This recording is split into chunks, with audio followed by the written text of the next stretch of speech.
In the mid-90s, id Software's breakout title Doom ushered in the first-person shooter genre as we know it today, and along with the game's success came an entire community of those who made their own content for the game out of sheer love for it. Doom was one of the first major video games to have a dedicated modding community, specifically due to the ease of access it was to completely change the game's base elements. But among the sea of Doom's fan-made content at the time, none was as coveted as that of the Total Conversion. A total conversion, both for Doom and other games, differs from a traditional video game mod, as instead of changing one or several aspects of the game, a total conversion seeks to create an entirely new game based on the original, by changing the graphics, music, sound effects, weapons, enemies, and more, which in some cases can completely differentiate it from the original game. For example, the first Counter-Strike started out as a conversion for the original Half-Life, before it was acquired by Valve and sold as an officially separate game. Though Counter-Strike uses the exact same gold source engine that Half-Life pioneered, one is a single-player science fiction-based FPS game, while the other is a multiplayer FPS game based more in reality. Both are similar gameplay-wise, but they both achieve something completely different with the base game engine, and that's how a lot of total conversions can be summed up, especially when it comes to the ones for Doom. The first total conversion mod was released in 1994, that being Justin Fisher's Aliens Total Conversion. The mod was incredibly impressive at the time, as it replaced the typical Doom textures, enemies, sounds, and weapons, with those inspired by the Alien films. Though the typical WAD level packs were the most common in terms of Doom's fan-made projects at the time, there were still many impressive total conversions released during the mid to late 90s. And for a now 30-year-old game, Doom's modding community is still one of the strongest amongst the world of gaming, and many have created total conversions that people during that time could only dream of. But among the now old-school total conversions for Doom, a particular WAD is sort of shrouded in infamy. Okay, not that one. I'm talking about the one that was developed by the United States government to train the Marine Corps. But let's back up for a second. In 1995, General Charles C. Krulak of the United States Marine Corps would command the Marine Combat Development Command to focus their attention on developing a computer wargame military simulation to improve military thinking and decision-making on the battlefield. You may be wondering why a branch of the United States military, the country that spends more on its military than any other country in the world, can't just build a real-life training program. Well, that's because at the time, and even today, the Marine Corps was kind of broke? Okay, that statement might sound a bit ridiculous to some of you, but let me explain. Though the United States is well known for its copious spending on the military, the Marine Corps has historically been the one that has gotten the least amount of funding by the Department of Defense, as just last year, aside from the new US Space Force, the Marine Corps got the lowest funding by the DoD, with a whopping 6% of their budget being spent on the Marines. In the mid to late 90s, this funding by the DoD was even lower, mostly because that era is sandwiched in between a post-Cold War and Gulf War, and pre-9/11 and War on Terror time of America's history. Anyway, strapped for cash, 4 members of the Marine Corps Modeling and Simulation Management Office, Major Kirk Skinner, Sergeant Dan Snyder, Lieutenant Luis E. Velasquez, and Lieutenant Scott Barnett, were tasked with creating a game that can simulate a military scenario with multiple players at the same time. They initially set out to make a complete game out of scratch, but due to time and budget cuts, they eventually settled on modding a complete retail game instead. Believe it or not, this was not the first time that a pre-existing video game was modded into a training tool for the US government, as in 1980, the US Army would join forces with Atari in creating a special version of their arcade game Battlezone into a training simulator for their Bradley fighting vehicles.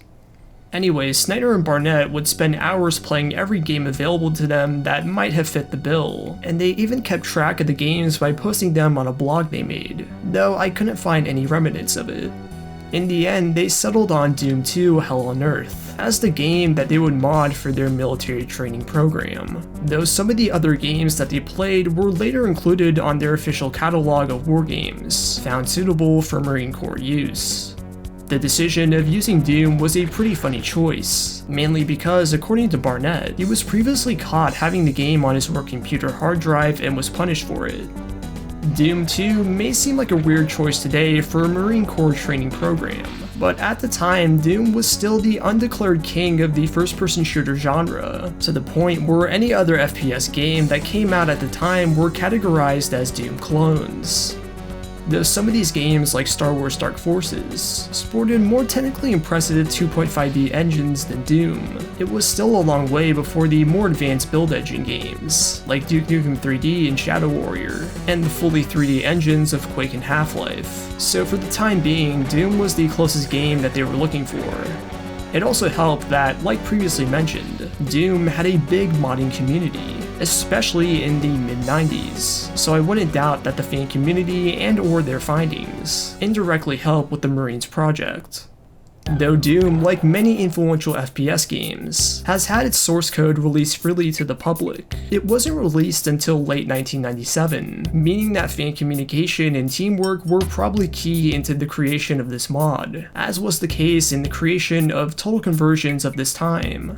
Another plus for choosing Doom was its famous compatibility with even the lowest spec personal computer out there, as even today the phrase "can it run Doom" has become a meme within itself, as over the years many have gotten the game to run on a variety of unconventional devices.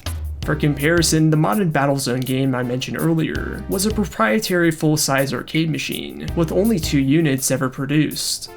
In comparison, Doom was one of the most well-optimized games for personal computers at the time, and was designed from the ground up to run on anywhere from a common office computer to a PC specifically built for gaming, so Skinner and company didn't have to spend extra money on configuring multiple supercomputers to run a proprietary program, and could instead just build or buy as many basic PCs that could at least run MS-DOS. This made the cost for developing and playing the mod basically nothing, aside from the copies of Doom 2 itself, the computers that were to run it, and the salaries of everybody involved with the project. Doom also had a prevalent multiplayer community, and though its deathmatch mode wouldn't catch on the same way that Quake and Counter-Strike later would, it was still instrumental in the advancement of online gaming. With Doom's multiplayer, a team of Marines could train together on a single map, which was pivotal for the simulation environment. Marine Doom took 3 months to fully develop, which was a fairly long time considering how bare bones the mod seems today. Snyder was the main person attributed with completing the mod, and he made an entire new battlefield map, textures, sprites, animations, and sound effects to give the game a more grounded contemporary Marine feel than the science fiction action theme that the base game had, though many of the base game's assets were still in the mod. In particular, the zombie shotgunner enemy from the base game was given new sprite art, which was actually just digitized photos of G.I. Joe action figures. That may seem a bit wacky to some, but that's essentially how id Software created the monsters in the base game, as the mutated and strung up bodies in the original game were also just photographs of modified G.I. Joe figures. Only 2 weapons were modified by Snyder in Marine Doom, that being the starting pistol and regular shotgun, with the pistol being changed to a standard rifle, and the shotgun being changed to an LMG, but gameplay-wise they both behave the exact same. In the original game, the weapons were photographs of modified toy guns, but given that this was a mod made by the actual Marine Corps, I'm sure that these 2 replaced weapons were photos of actual firearms. In particular, for all you gun nuts out there, the pistol was changed into an M16, and the shotgun was changed into an M249.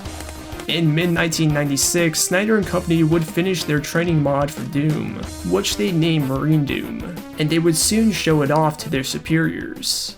So what was the mod even like? Like basically any Doom WAD out there, you'll need an actual copy of Doom 2 to run it, which is pretty cheap today. Since it was a very early total conversion and was a mod designed to run on anything the original game could, it should theoretically run in any source port of the game, or hell, even original DOS hardware, which is contrary to most Doom WADs today that exclusively require GZ Doom for its added features.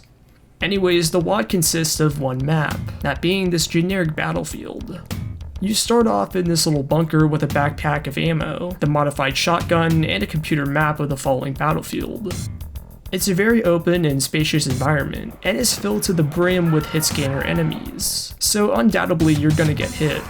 The difficulty, at least with the included dehacked patch, is increased to make the game more realistic, with you as the player having a lot less health and the enemies having far more, which makes the already included hit scanners even more annoying. The enemies present in the level consist of the previously mentioned zombie shotgunners, but also unmodified base Doom 2 enemies like the generic zombies, the chain gunners, and also the Wolfenstein enemies from Doom 2's secret level. Instead of the growling that they make in the base game, these enemy sound effects are now replaced with soldiers yelling and screaming, which were mostly taken from the film Aliens. Let's rock! Let's rock! There they go over there! Get him! Get him! Get him! Come on, you bastard! Bastard!